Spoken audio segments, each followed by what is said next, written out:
ভাপা ইলিশ তো অনেকভাবেই খেয়েছেন। কখনো কি এভাবে লাউ পাতা দিয়ে ভাপা ইলিশ খেয়েছেন? আসসালামু আলাইকুম বন্ধুরা, আমি লাউ পাতা দিয়ে ভাপা ইলিশ করছি।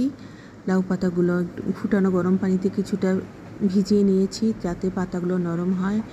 এই ফাঁকে আমি ইলিশ মাছের মধ্যে টমেটো পেস্ট, সরিষা বাটা, অল্প অল্প করে আদা রসুন বাটা আর মরিচের গুঁড়ো, হলুদের গুঁড়ো, সরিষার তেল সব কিছু দিয়ে ভালো করে ম্যারিনেট করে নিয়েছি।